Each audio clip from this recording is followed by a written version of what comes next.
Енді мына айтып осы дастарқанға батаны Елеусіз аға. Сіз бата беріп дастарқанға келіп, Еминжан аға дастарқанға бата беріңіз, одан кейін Құран оқыса. Аумин. Я Алла, артта қалған барыстық ұрпағына бар жақсылықты бере көр. Періштелер аумин деп келе көр. Ынтымақпен ұйтқыдан айырмай, бақ береке босағадан ене көр. Мына отырған жұртыңа ғасырлық ғұмыр бер, жаратушы жалғыз өзің жақ болып, бабалардың құтын бер. Айналайын балалар, көңілдерің аспанның ашығындай болсын, өмірлердің жұлдыздың қашығындай болсын. Барың берекеге, берекелерің мерекеге ұласын. Артта өсіп келатқан жас ұрпақтың келешегі Алатаудың айбынын, Қаратаудың байлығын берсін. Алладан не тілесе соның барлығын берсін. Варискамның жатқан жердің топырағы торқа, жаны жәннатта болсын. Аумин. Elhamdülillahi Rabbim alemin rahman rahim maliki yevmiddin. İyyake na'budu ve iyyake nestaîn. İhdina sıratal mustaqim sıratal lezîne en'amte aleyhim gayril mağdubi aleyhim velezzâlin. Bismillahirrahmanirrahim. Kul huvallahu ehad, Allahu semed. Lem yulid ve lem yulad ve lem yekun lehu kufuven ehad. Bismillahirrahmanirrahim.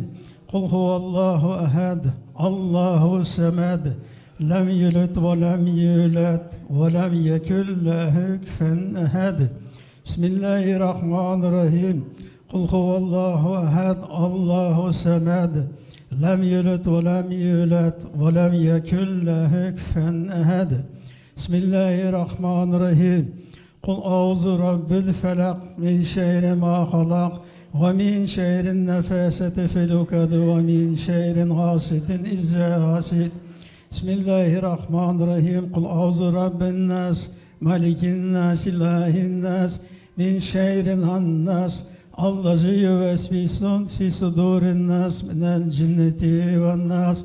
Sadakallahul azim. Subhane rabbike rabbil izzeti amma yasifun ve selamu alel murselin velhamdülillahi rabbil alemin. Amin. İlahi amin. Uluk gelmişik okuyan Kur'an-ı Kerim'in savabını. La ilahe illallah Muhammed Resulullah diyen fikir miskin içtima oğulcutum kız. Ümit kıman, ümit ve arvahlan katarda cemiyetken uluk avliyanın ruhida kıldık. Şulanın katarda Muhammed Aleyhisselam'ın ata ana kavmi kırımdaşları ve sahabının ruhida kıldık. Şulanın katarda İslam dini için, öz halkının için, azadlık için şehit olup ketken kan din kıyrindaşlarımızın ruhida kıldık. Şulanın katarda cemiyetken mümin Müslümanlarının, ustazlarımızın, ruh tukallarımızın, kıynatlarımızın şehit kol götürüp tutan braderlerinin yetti ata ana kıymetdaşlar. Hidayet kıldık, şatqa yerinin cennet kaysan, bilip bilmek kanğınaqlının Hidayet özen keçirgeysen. Qağallarımızın amanlığımızın beygeysen, dinimizin saq kaysan, ömrümüzün uzun kaysan. Bilip bilmek kanğınaqlarımızın Hidayet özen keçirgeysen. Uçkan yaxşılıqlarımızın uluq gemizden unutmagaysan. Şu variskanın ailelerinin, ballarının ki ömrünü uzun kaysan. İşlerden yaxşı netijede çıkıp, kelechek yanımışında yaxşı bir işlerini öz millet için, öz halkı için çıkara kıldığını uluq gem senden sorayımız. Şulanınki bəxtini ve gelsen, ömrünü uzun kaysan, kan işlerden çok neticelerin çıkışını uluq gem senden sorayımız. Amin. Kabul olsun rahmet. Al kızdaradan jitten alıp tarat jörgüdür.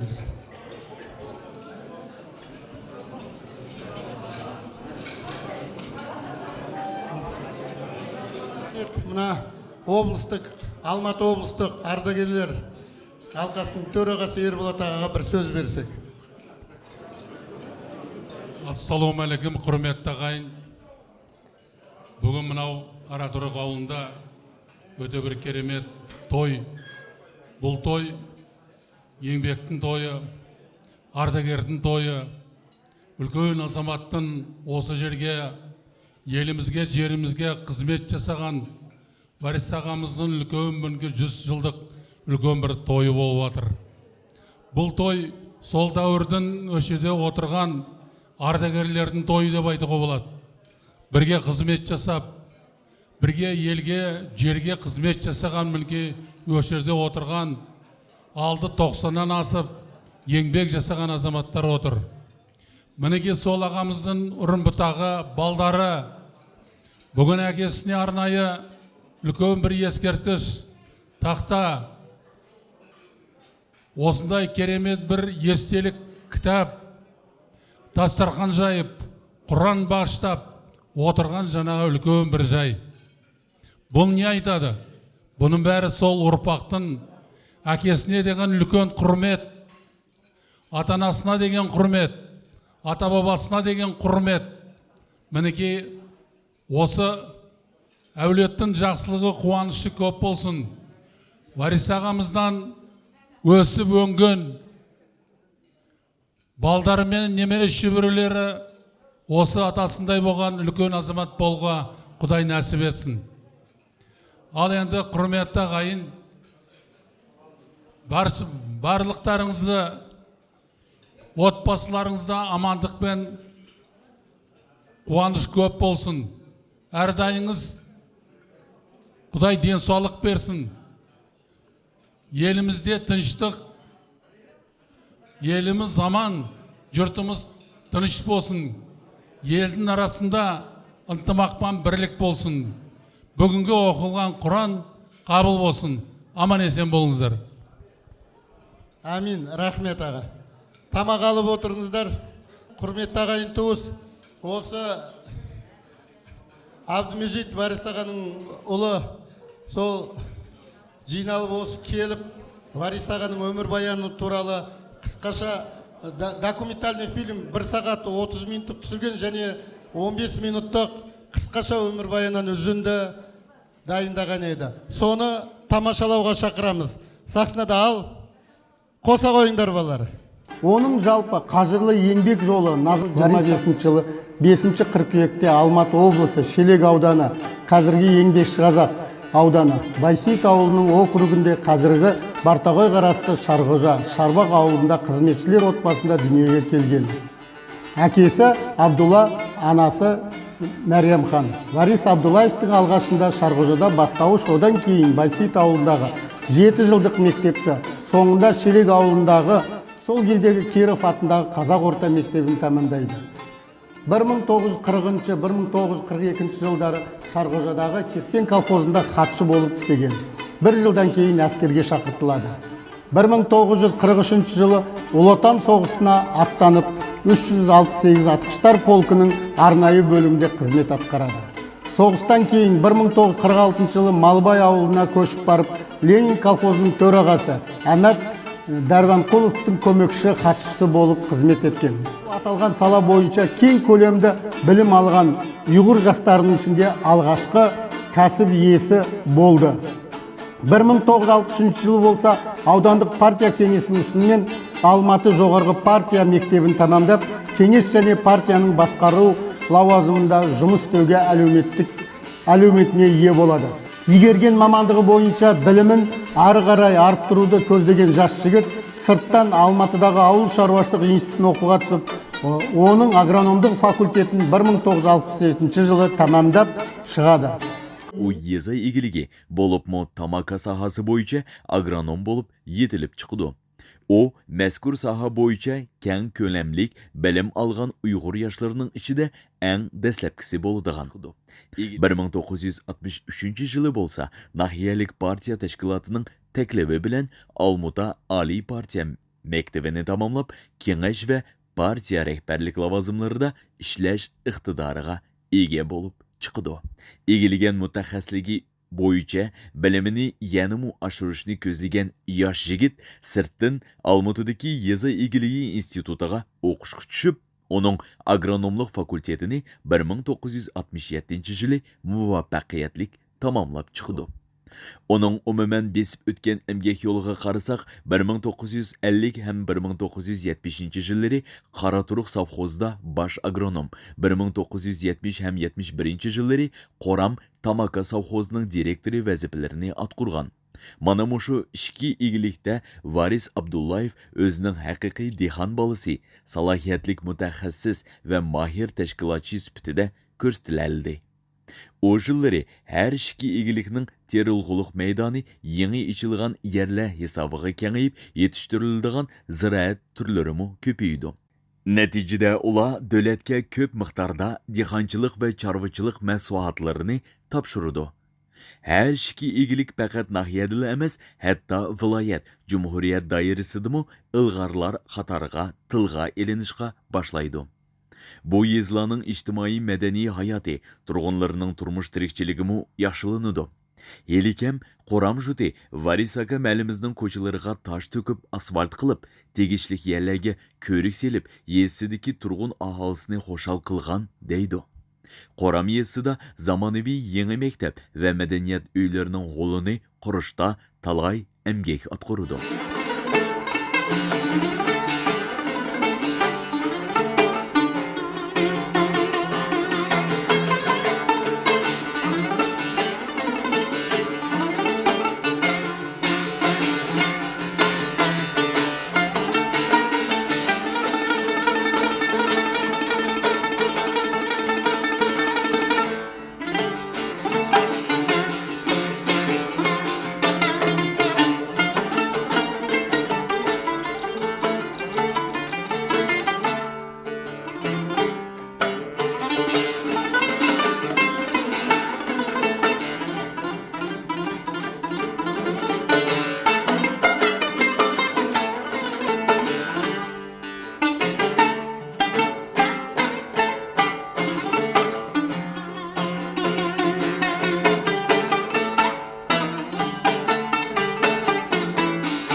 Dostlar, hürmetli ağaylar, köpçülük. Bugünkü жалғыз өздерінің ұлдарына тәрбиелеп қойған жоқ. Көптеген елдің жердің азаматтарын тәрбиеледі. Оны айтып отырғаным, бүгінгі өмір бақи осы Қаратұрықта өтті. Қаратұрықта қай баладан сұрасаң да, қай азаматтан сұрасаң да, бұрын бала болса азамат болып, ел ағасы болып қалды. Мінеки солардың барлығы осы кісінің тәрбиесін үйреткен адамдар. Соның бірі мен едім. Осы совхозға келген кезімде мінеки мені анау бригадеден агрономнан бастап өсіріп, өзінің бар ынта жігерін, ақыл ойын, күш жігерін аямай, осы келешекте азаматтарымыз болсын деп тәрбиелеген азаматтың бірі мен едім. Бұл жиолы әждат маңған ұлық yol, ұйғырларға мұңдаш болған мұңлық yol, çeçilip yatkan sadıgan gide jutlarını bir-birge ulap tuğan uluq yol. Şu yolumda keldim bugün aldırap, üzgün niyet, hissiyatlarım yamırap, Varis aka. 70 yıl olursa men Qoramda agronom болып жүрген кезде директор болып келді.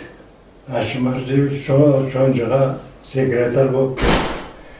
Оғыстың орнына Варискам директор болып Qoramға келді. Оғыстылар сияқты азаматтар өмірде бірақ келеді. Оның кейін бұғыстың бір артықшылығы ұйғыр қазақ деп білмейтін, бәрін бірдей көретін. Варискамда сондай азамат болды. Ел жақсы өмір сүрсе екен. Сен ұйғырсың, мен қазақпын деп бөлмесе екен. Бәрі ынтымақты болса, бірлік бар жерде тірлік бар дейді. Мінеки сондай өмірді аңсаған үлкен азаматтың бірі еді. Әкелерің туы үшін еш уақыт дей алмайсыңдар сендер. Барлық азамат сондай болса, давно ел бай да, тыныш та, жақсы өмір сүретін еді. Білімдер азамат болатын мына, ауыл шаруашылығына облыстан артық ешкім білмейтін. Көпшілік әлгі мен білемін деп кеуде қағатын ғой. Бірақ шын мәнінде Варискам ауыл шаруашылығын өте жақсы меңгерген азамат еді. Енді қолында істедім ғой ол кісіні.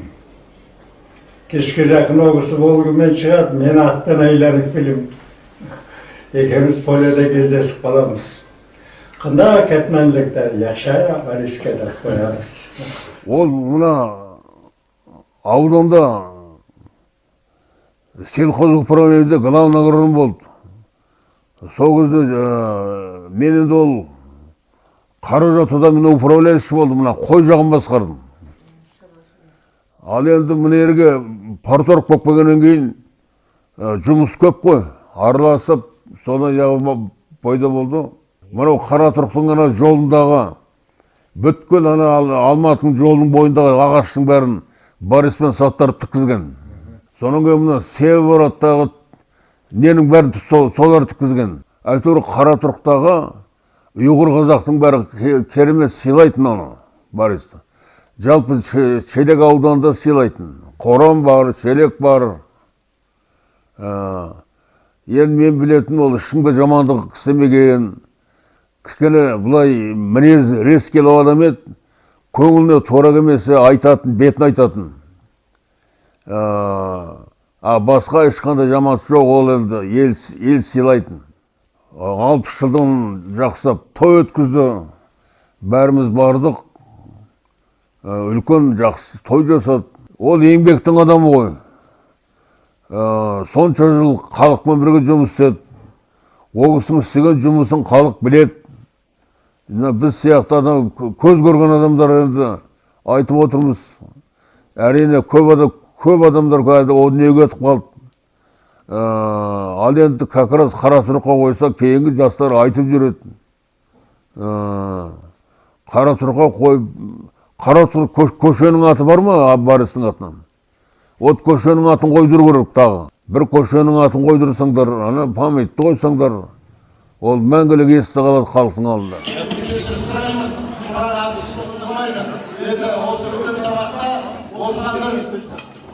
Құран оқып жетсе, сол жәргеттен жүрген айбындезілер алып, Құрандың да жері отырған. أعوذ بالله من الشيطان الرجيم بسم الله الرحمن الرحيم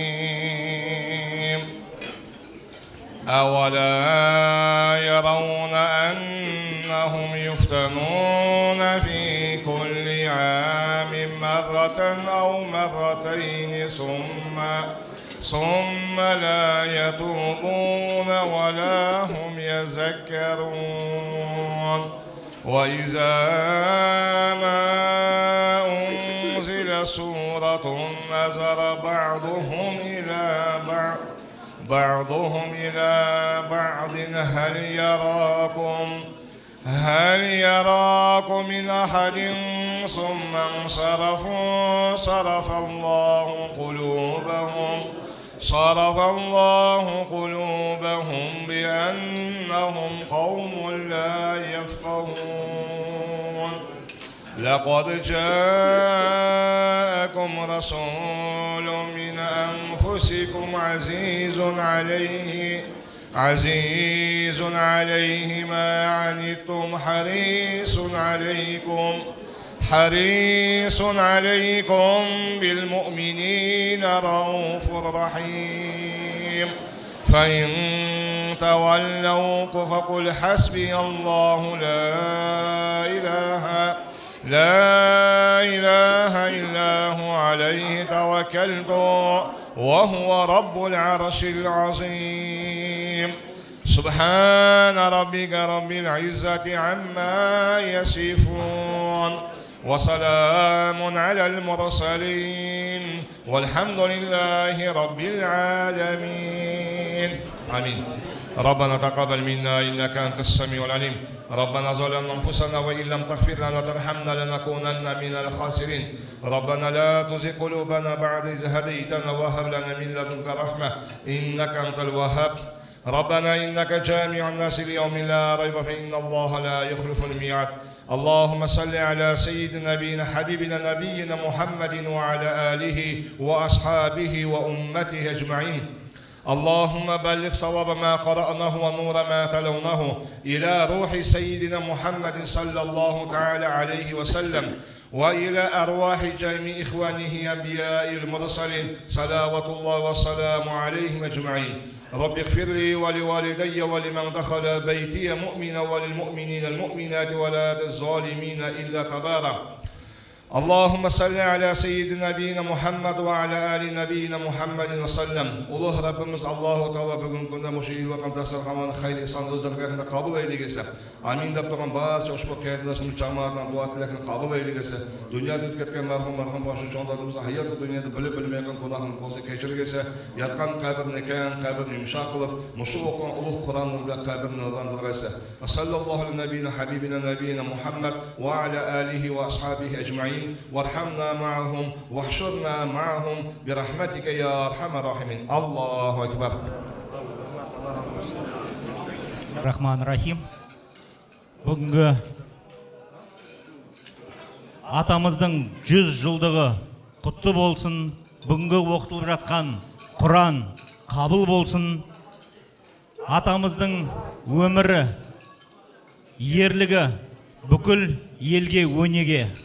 Қазіргі әсіресе жастарға өнеге, жас өспірімдерге, болашақ Қазақстанға өнеге. Балаларының өзі бүгінгі осы қаласынан бейбітшілік әлемі халықаралық бірлестігі, ұлттар достығы бірлестігінен келіп отырмыз. 2008 жылы құрылған, міне соншама 18 жыл, 17 жыл қызмет етіп келеміз. Бейбітшілік әлемі халықаралық бірлестігінің халықтар достығы қоғамының төрағасы Астекин ағамыз келіп отыр. Бейбітшілік әлемі халықаралық қоры, экономика және консалтинг университеті, гуманитарлық және коммерциялық колледж және Атажұрт этно мұражайы осы үлкен халықаралық бірлестікке кіреді. Ортамызға Бейбітшілік әлемі халықаралық бірлестігінің президенті, Қазақстан Республикасы құрмет орденінің егері, Ресей Федерациясы Ломоносов орденінің егері, Қазақстан Республикасы Жазушылар одағының мүшесі, Қазақстан Республикасы Ардагерлер кеңесінің алқа мүшесі, экономика ғылымдарының докторы, профессор, академик Әбен Алдабергенұлы ағамыз келіп отыр. Микрофонды генерал-майор Әбен ағамыз келіп отыр. Әбен ағамыз Асекин аға, сіз өзіңізге микрофон берсін деп отыр. Асекин ағамыз осы ұлттар досты қоғамының төрағасы, бүкіл халық, бүкіл әлем, осы Facebook, әлеуметтік желілер арқылы, үлкен жиындар арқылы Астекин ағамызды бүкіл жастар, бүкіл қоғам тыңдап отыр, көріп отыр, өте танымал үлкен азамат. Ассаламу алейкум, құрметті бауырлар, ассаламу алейкум, өрметті қарындашлар. Түркияның ұлы президенті, бүкіл түрік әлемінің десек те қателеспейміз. Түркияны шетел басқыншылары басып алып, 5-ке бөлгенде көкірегін керіп шыққан Мұстафа Камал атамыздың бір сөзі бар. Өзінің ішінен шыққан отаным, халқым, жерім деп ортаға шыққан адамдарды, яғни халық үшін, отаны үшін тер төккен, еңбек қылған, керек болса жанын берген адамдарды еске алмаған халық жоғалуға, маңқұрттыққа, бейшаралыққа, надандыққа жүрген халық дейді. Бүгін міне қазақ елінде, қазақ жерінде біздің құрметті атамыздың 100 жылдығını тойлаған тойымыздарымыз құтты болсын.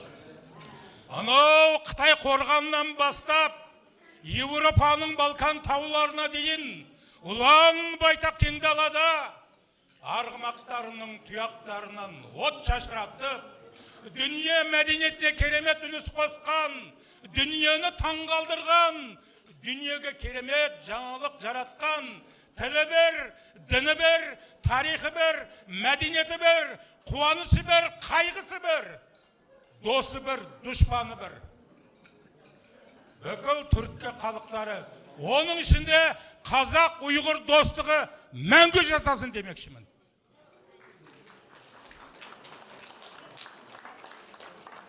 Енді сөзімді қысқартайын, өте жақсы сөздер жаңа айтылды.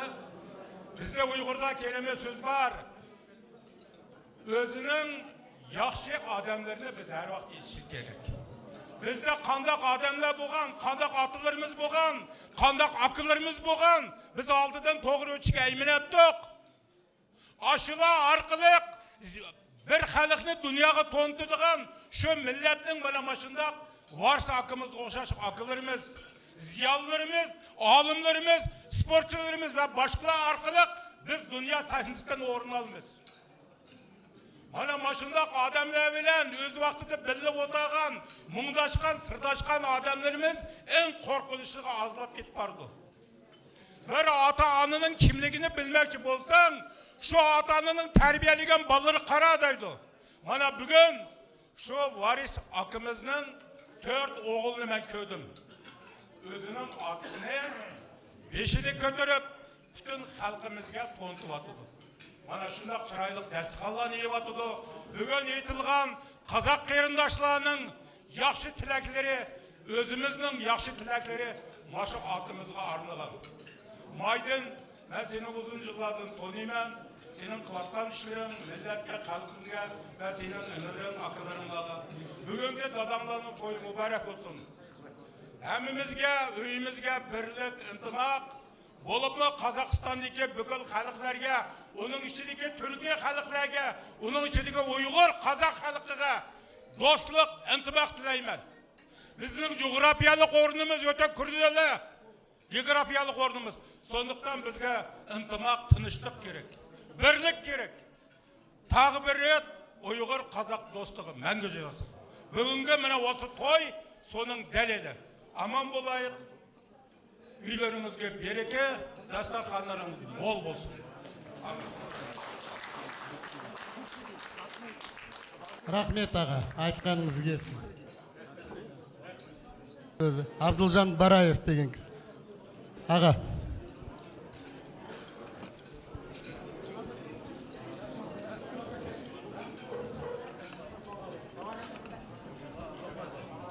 Assalamu alaikum, hürmetlik cemaat, hürmetli dostlar. Bugün bir acayip vakayana şahit oldunuz. O bu sen anımızca kadirlik ve izzetli olan Varsakı'nın esleş. Yani Varsakı'nın 100 yıllığını toylaştığı saygan bulundu. Bu hakikaten toyga ilinip yaptı, ben körbatsıyla. Bu busuma Varsakı'nın uzun yıllık mehintinin bir meyvesi. Fakat onun kılan mehintinin bir görünüşü olsa, bugünkü ben otağın, bu dastıqanınki, bugünkü uyuşturuşan köygen, bunun ballarınınki nihayetli bir atığı boğan, yutuğu boğan hürmetini biz görüp atımız. Varsakı'nı biz şu taraftan yaş görmüz ki, özü bilen şundak perzentlerini dünyaya keltürgenliği biz için nihayet hoşallık. Her bir ata maçtak elini için, yut için, dost için can köydürdüğü maçtak perzentlerini keltürse bu nihayet uluk yap. Şunun için hürmetlik ata-analar ballarının perzentlerinin maçtak terbiyesine etibar kılsınlarını sorayım, bopma. Özünün milli, gururunu milli, fakir bop yürüsünü ben arzu kılıyım heminlardan. Bugünkü dastıqan kege heminlarıma taşlı hatırcamını tileyim. Kazakistan Uygurları barlık Uygurlarının mındak etkanda aldınkı görünüşü. Şunun için ben Özbekistan'da kelgen olsamla sizlerini ben özümüzge ağa tutup sen özümüzge bayrak süpürük görürüm. Sizlerinin istifakınla, sizlerinin geleceğinle parlak olsun. Heminlarga tez hatırcam tileyim. Yeni bir maçta isterenlerine uçuk tileyim. Salamet bulunlar. Rahmet. Rahmet, rahmet ağa. Ularının biri Raylı'nın dostu, uzun ağaçtan gelip oturuyor. соған бір ауыз сөз берейін. Бүгін керемет, жақсы, естелік, керемет Варис ағамызға арналған іс-шара болып отыр, құтты болсын. Бұл келген Варис ағамызда сонау Райден, Гуля бәріміз бірге ауыл шаруашылық институтының экономика факультетінде 82-87 жылы бірге оқығанбыз. Сол бүгінгі әке, бүгінгі тойларыңыз құтты болсын. Ағамыз бір ауыз алып жатқан шығар.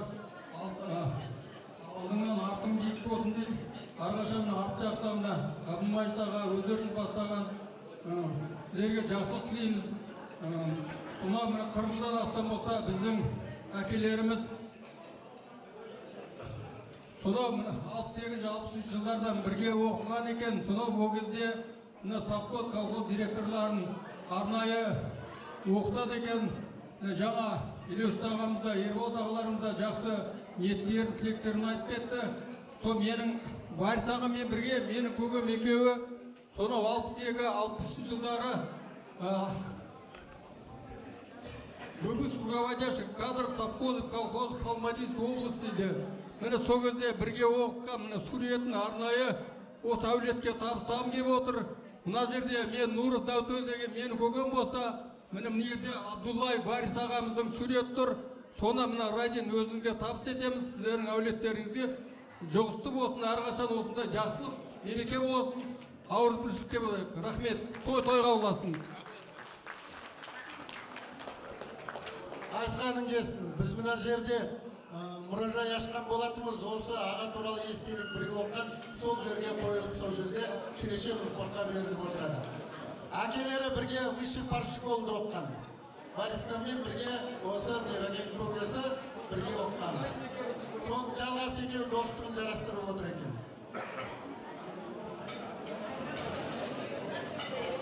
Директор болып істегенде бірге істегендіңіз. Білесіз, өмір жолын сол жерде Қорым каналын салып, ана Лавар жолын салып, тас жолын бірге жүрдіңіз, бірге еңбек еттіңіз. Сіз бір тілек айтып беріңіз. Аркен ағамыз Жапаров.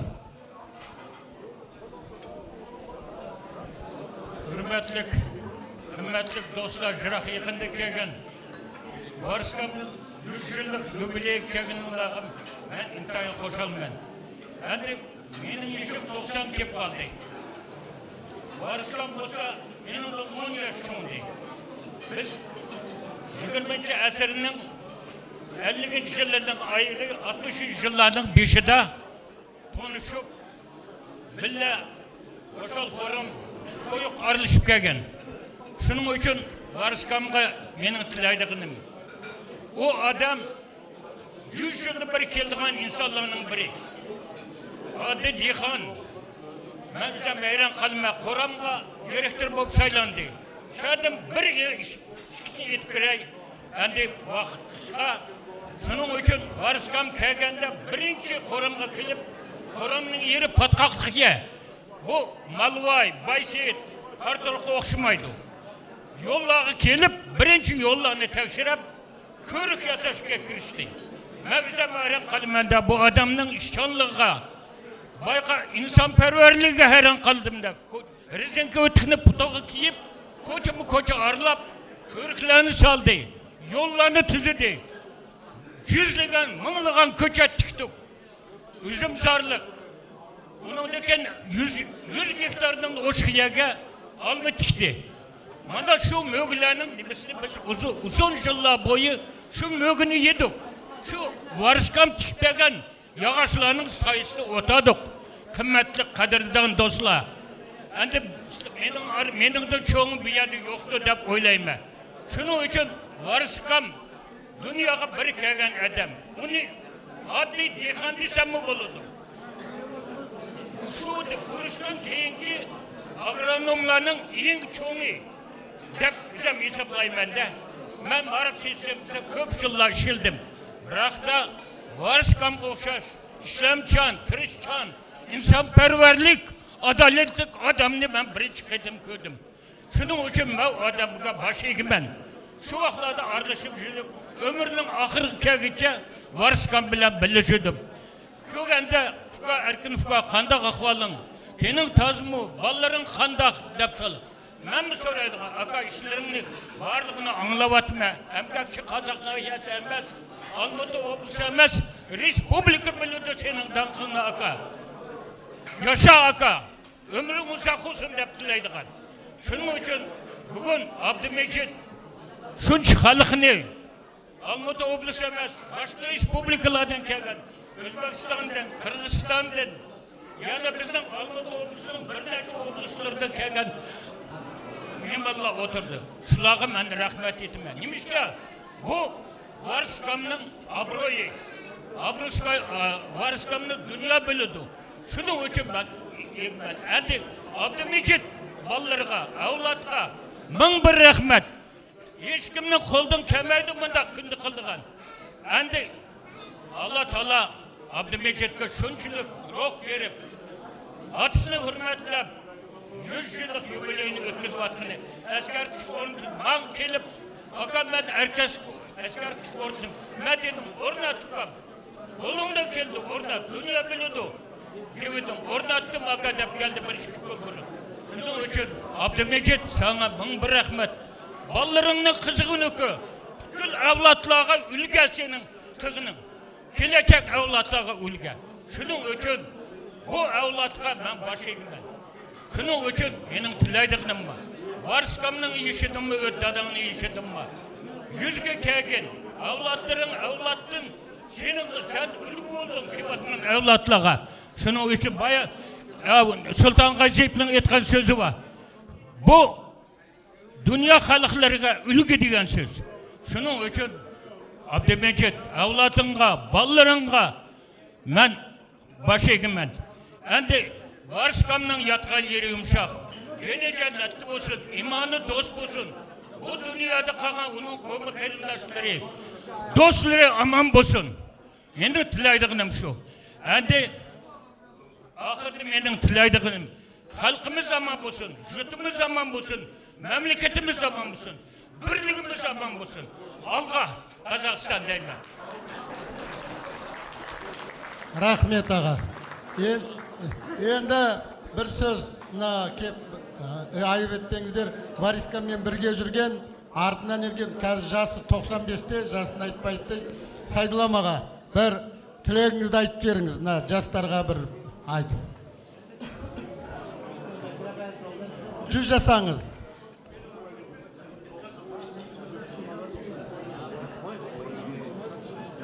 Söz bergenliğine rahmet, assalamu alaikum, züt cemaat bardığına. Bugün bana gün, Varskam'daki 100 yılını oturupuz. Obuzuma ballarınınki insaf toprağı, ballarınınki okutkan adamınki okutup yaş terbiye bergenliğine alameti bu. Varskam degen biz şargıçınınki, şargıçılık biz, ben. Şargıçıda Varskamla öyle bil okuyan. Varskamla yukarı klasta de, ben tüvenlere klasta okuyan. Bu keyin armiye ketdi, sokuş çıkıp, armiyadan kaçıp gelip, klaslarga okuş vardı. Okuştan gelip agronomla okup kepti. Agronomla okup bana malva yeside Tursun Lahunuş bilen bir işlegen. Tursun Lahunuş bir işlegen malvayda ol yıllık şkol yoktu, mektep yoktu başta. Mektep çağırgan. Onun diki kulüp saldı. Onun diki kantör saldı bacım. Geç saat saldı. Monçlarını sepedi, koçlarını asfaltta eksilip şunçuk emgek kağıdım. Ben şunu akısa akısı kağıdım dedim. Böyle güzel. Ne nerede? Erkamdan yatka yiyeyim, şak olsun. Bazak hesap topuk verip, otur kabul olsun. Rahmet ağa, 100 жасаңыз, жасыңыз ұзақ болсын. Өстіп, жүріп, шапқылап жүре беріңіз. Ал. Assalamu alaikum, aziz yurttaşlar. Bugün ayeti biz için yaxşı gün oldu. Birinciden Variskam degen akımızdan keldik. Bilmeyenler bugün bildi. Variskam hayat edemem bizge bir ülgülük hayat kurgan edi. Варскам 10 баланы тәрбиелеп, 10 баланы өзге оқшаш дәлдіс өстіріп, шу баланы өзге оқшаш өзідімі яқшырақ іш қылдыған айлан құрышқа пұрсет бәді. Әмді Варскам тоғырлықны айты жық кеплі олды, үшінің қошылымыз. Бүгін мен айты құрсан, әміміз өн тұрып, мәйді жық әміміз işlerimizin taşlap kelip şu Varıskam'dan ki marasımı katış atqınlığına çok rahmet etimiz. Biz olsak Varıskam'ımızga kiyov oldu. Biz Kırgızstan'dan keldik. Kırgızstan'dan kelemegen tuqqanlardan hemmisine çok salam sizlerge. Yani muşundaq yaxşı günlerde görüşünü Allah nasip kılsın.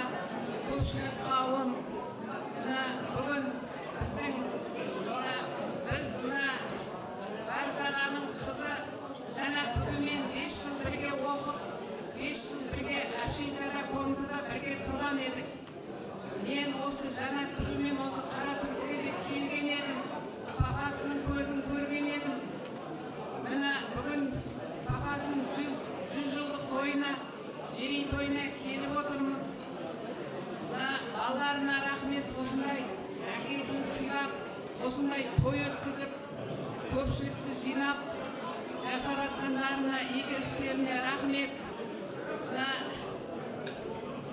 Мен тілейтінім балалары бақытты болсын, барлық немере шөберелерінің бәрі аман болсын, дендері сау болып, тойға ұласа берсін. Ылғи біз тойға келе берейік, сіздер де осындай тойға келіп куә бола беріңіздер. Жақсылық болсын. Амин, айтқаныңыз келсін, көп рахмет. Енді біздің арамызда болған біліп ГСВ-ді. Сол ГСВ Варшава шарт ардагерлер кеңесінің төрағасы, ассамблея мүшесі осы қиын қыстау кезде жақсылығын айтты дейді. Сол Жаркентте 4-5 орден теккен. Соны ГСВ ардагерлер ұйымы бірге отырып, сол 5 үйді ГСВ ардагерлері қалпына келтіріп үйлерін салып берді. Соның жетекшісі Тойлыбай. Ассаламалейкум, құрметті. Кішкене тыныштық болса, бірінші Аллаға рахмет айту керек.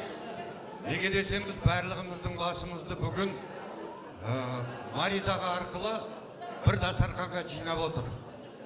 Рызғымызды бір жерден беріп отыр. Ол енді жақсының жақсылығын айт деп бағанадан бері о кісінің еңбегін түгел ел жұрт бүкіл әлем айтып жатыр. Енді біз өзіміз бер жағында көріп келе жатқан біз Майденнен бастап айтайық. Майден де сол ұяда не көрсең, ұшқанда соны ілесің деп. Біз армия қатарында бірге болдық, мінекей Малик деген жігіт үшеуміз. Сол ата-бабаларымыздың қанымен осы Маризағалардың көріп, таптап, басып келген құмын Германияда бірге басып, сол жерде армияда бірге болып келдік. Барлықтеріңізге осы отырған Қазақстан Халық Ассамблеясының атынан, Жаркент қоғамдық кеңесінің атынан, Қазақстан Халық Ассамблеясының этно-медиациясының атынан үлкен рахмет айтам сөз беріп отырғандарыңызға.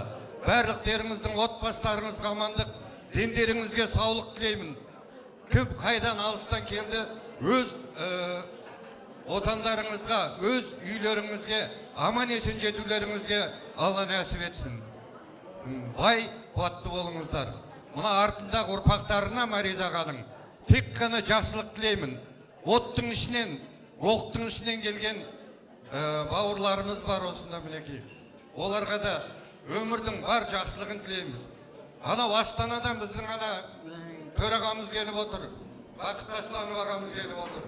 О кісіге де үлкен рахмет, үлкен басын иіп, осы жерге кеп бір-екі ауыз сөз айтып кетейін деп отырған.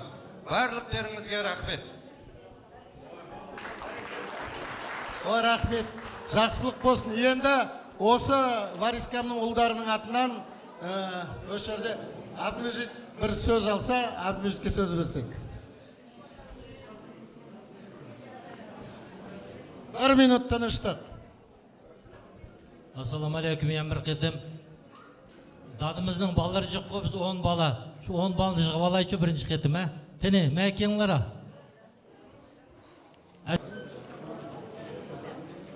Әнді мен нәвірлерін жақасам, мәк батмай қалыңыз. Өрметі қайрындашлар, құрметті қауым, мынау бүгінгі әкемізге айтылған тілектер, балаларына айтылған тілектер бәрі қабыл болсын. Мен көп сөйлемейін. Мынау қазір ғана бір хабар келді. Біздің әкеміз білесіздер, 1948 жылы Краснодар қаласына барып, Кубан сельхоз институтын бітірген. Сол Кубан институтын шақырғанбыз. Бірақ олар өздерінің келемайтынын себебін айтып, бізге Варис Абдуллаевичтің әулетінің атына хат жолдапты. Соны оқып берсем. Министерство сельского хозяйства Российской Федерации. Федеральное государственное бюджетное образовательное учреждение высшего образования, Кубанский государственный аграрный университет имени Трубилина. Уважаемые дети Вариса Абдуллаевича, в этом году исполнилось бы 100 лет со дня рождения вашего отца, Абдуллаева Вариса. Кубанский государственный аграрный университет помнит, что в 1949 году ваш отец стал первым табаководом в вашем замечательном Казахстане. За его плечами большой трудовой путь, отмеченный наградами и званиями. Знания, приобретенные в университете, оказались востребованными на различных этапах жизненного и трудового пути. Коллектив университета выражает вам и всей вашей семье слова глубокого уважения и признательности за вашего отца. Его жизнь – это пример преданности своему делу, трудолюбия и настоящего профессионализма. Ректор университета А.И. Трубилин.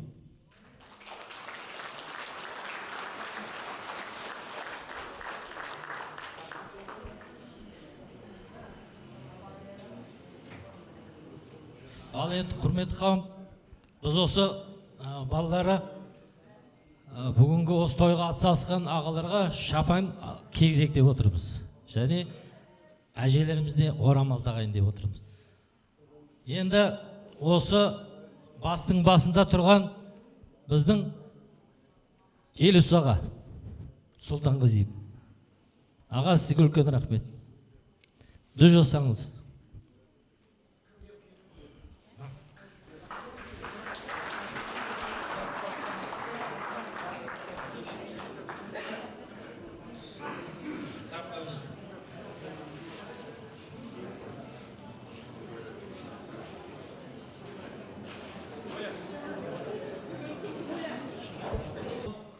Біздің әкеміздің жерлесі 96-ға кейін Сайдулаға, тағы да біздің ағамыз бар, Қазақстан халық жазушысы Ахметжан Ашери.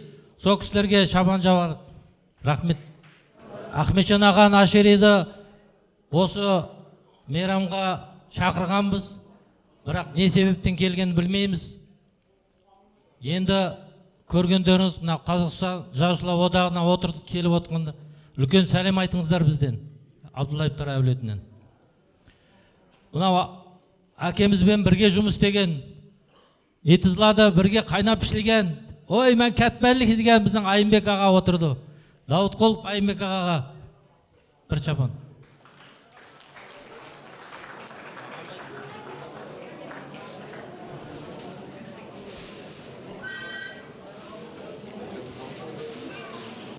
Тоғыз ай бойы жасаған скульптор Мирлан. Братиш, қошеметтеріңіз. 9 ай бойы жасады, тастан, граниттен, күндіз түні. Қырғызстан азаматы.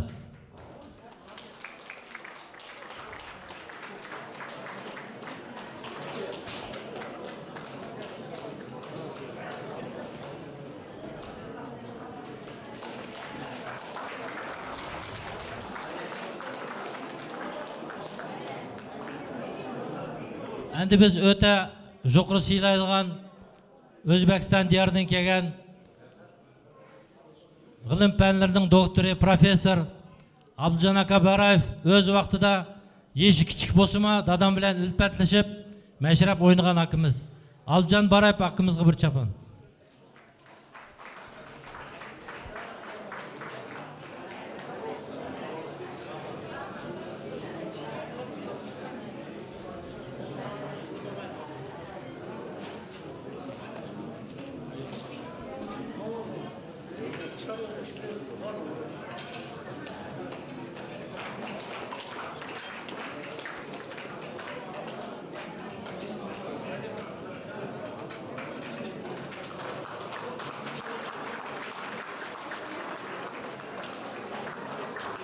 Рахмет ака, өміріңіз ұзақ болсын.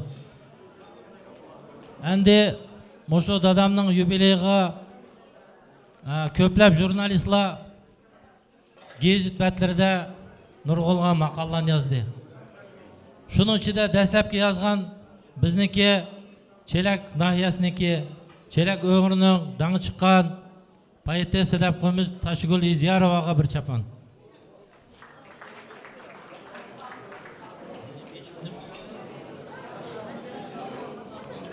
Ташгүлда Изярова.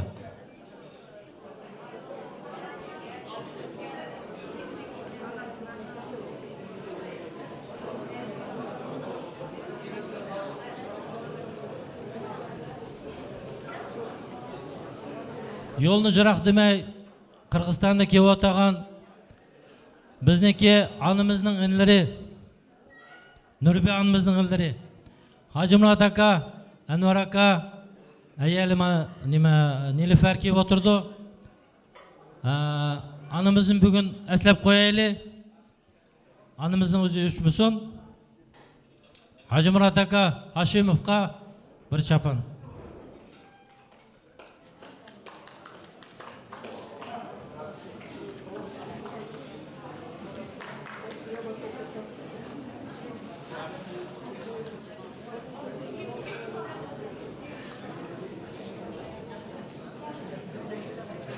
Hacımurad Aka Haşimov. Rahmet Aka.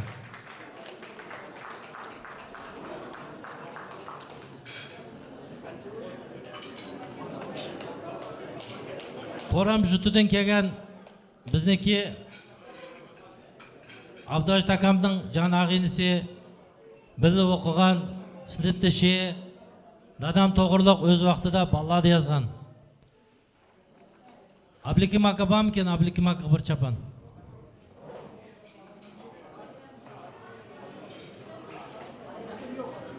Өзаңлағы мәлім, дадам қорам есі совхоз директор болып ішлеген. Азыр мана Әркін ака Жапаров яқшы сөзләнді етіп кетті. Бүгін күнде Әркін акам Жапаров 90 яш кеп отырды. Әркін ака 90 яшлық юбилейің барак olsun. Саламәтлігің яқшы болсын. Әр қачанды маштақ біздің алдымыз жүрпәген. Әркін акам Жапаров нұрғылыған кітапларының авторы. Бүгін күнде ерінмей тарих авторларын езіп отырды. Рахмет саңа. Әркін ака Жапаров бір чапан.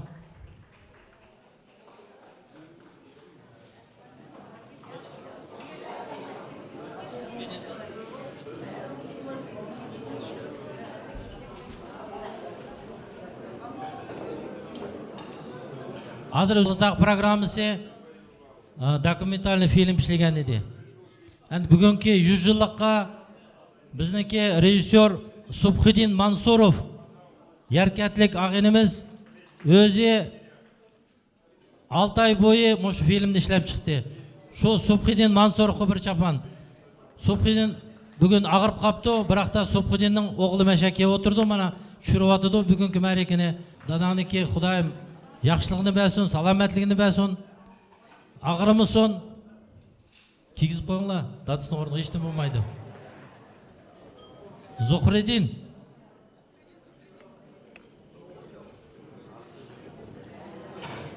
Ұйғырлар үшін жампеда. Аяқ шықына. Баштақ атаңның ізіні бізіп жүрген, бесіп жүрген. Рахмет балам, рахмет. Әнді өзіңла көріп атсылы, мұшы мәрекініге жан тені білән кірішіп, ұйқысыз жүрген майдынның әң еқін ағенсе, біздің дадымыз деп қоятты, менің 11-ші балам дәтті Сағынбекіне. Дадамның 11-ші балары жықты, әң яқшы көрді қалдырын 11-ші балам дәтті. Шу Сағынбек, қайдасың Сағынбек? Шаршып. Мана Сағынбек деген өзініке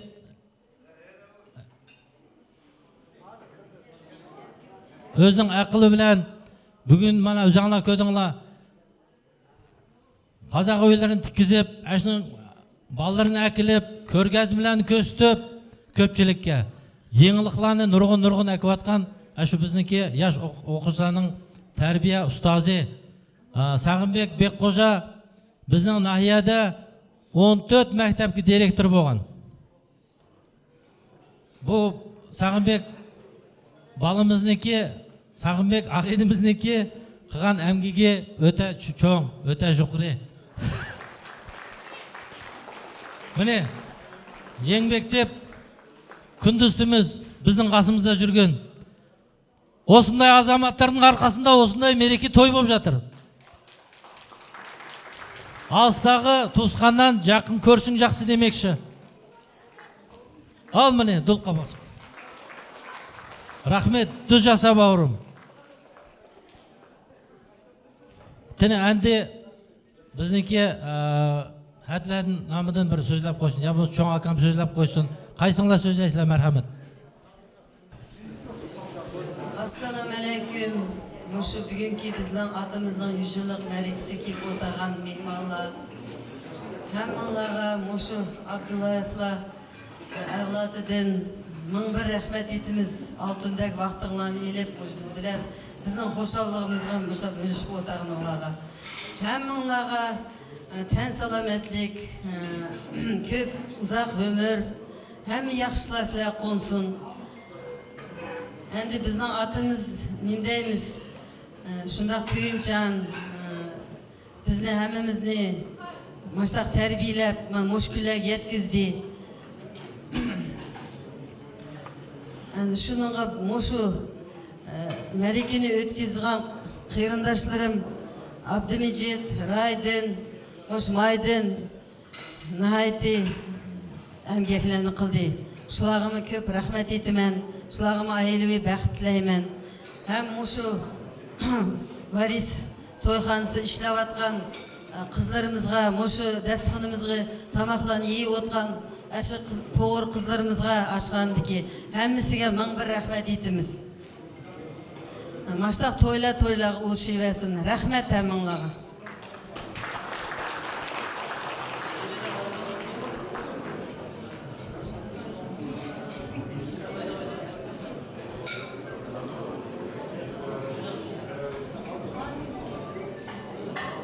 Ассаламу алейкум, hürmetlik Ақтастыхан мейманлары.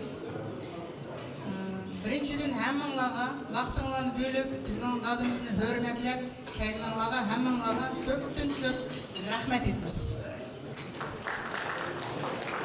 Шекеншіден, бүгін мана найты түнөгін туған күні болған, түнөгін біз адамды әсілеп, керінашылы әміміз әсілеп, көңіміз рәнжіп, көңіміз бұзылып, дадымызды әсік алдық.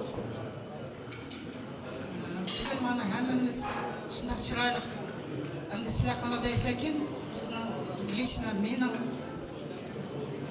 мнением, что очень хорошо прошло, я думаю.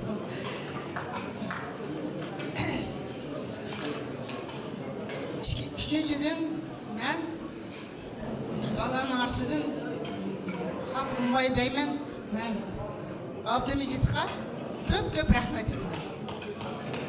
Потому что Абдымеджет кечкіндізі, нәчі жыла болды, адамынікі кітібіні езеп, кечкіндізі, кечілері ішкілер, үшілер тұрып еліп, тұр кетеді. Не болды десем, я что-то вспомнил, что извитай, да? Шуланы язатты. Бәшілерді тұратты. Мұнеремнің қышы кечкіндіз демей беріп, мұнымыдақ қылмай, мұнымыдақ язайлы деп кететті. Шындық, он очень сильно переживал, как пройдет все это, как будет. Ну, я надеюсь, ты служился. Как ты захотел, вот это прошло, наверное, Абдимджит. Это я только Мэмбалиманде, как он переживал это все. Вместе с ним, конечно, и дети переживали наши за все это. Я думаю, ты достиг своего.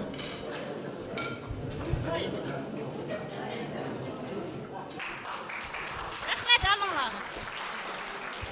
Сағынбек, біз болдық. Сағынбек, біз болдық. Рахмет Амалаға. Ал мына көпшіліктің атынан сіздерге Варискамның ұрпағына өсе беріңдер, өніңдер, жоғарылай бересін. Балаларыңыз атқа отырсын, немерелеріңіз таққа отырсын. Дендері сау болсын, ұзақ ғұмыр кешіп, бір жағадан бас, бір жеңнен қол шығарып, татулықпен жұмылған жұдырықтай тату болып бірге өмір сүруге нәсіп етсін. Сіздердің әкелеріңіз сіздерге риза, айтып осындай ұрпақ кеп, айтып өлді деуге болама, айтыңдаршы, өлмейтұғын артына із қалдырса деп. Міне артында тұрған немерелері, шөберелері тұр. Өркендерің өсін, өсе беріңдер, жүре беріңдер, дос күйінсін, дұшпан күйінсін, дос қуанып сіздерден үлгі өнег алсын. Тату болыңыздар. деген ой қалдыру үшін сөздің бір шашы бәрі керек болатын болса дұға қылыңыз, одан кейін Құран бағыштайық айтып. Дұға жасаңыздар. Амин. Amin. Elhamdülillah, elhamdülillah. Elâzi, atâmen ve sakan ve cemiye minel muslimin. Xudayım okulan Kur'an'ın soğuy, yelgen tamamlanın soğuy. Varıskanға utul berip tagsi onu, imanını özü bilen birlik kılıp, yatkan yerleri yumuşak, yoruk olup, ruhturdu Xudayım cennetin orun bergen. Ballarının barlığını, amançılığını, birliğini begey. Türlük ağırlıqçılaq bala qazalarını saqlay. Xuğa işlerinin bereke berip, yaxşılıqlarını aldığını çıqaqay. Jutumuzun barlığının birliğini begey. Jutta ешқандай yamanlıq болмасын. Her daim Қазақстан дөлөтінеке гүлін ішіге барлығыңлаға саламатшылық беріп тебияларыңлаға. Әмміңланың бір кішілік әмгек қосып, Мошу дөлөтіміздің маштақ болышыға Құдайым еткөсін вә бізге шыны адақ қығай. Amma Allahümme Rabbina atına pidiniye ve seneten vakkına azavenler vatkhana cenneten vapil ahireten halsen lillahi ta'ala. Амин.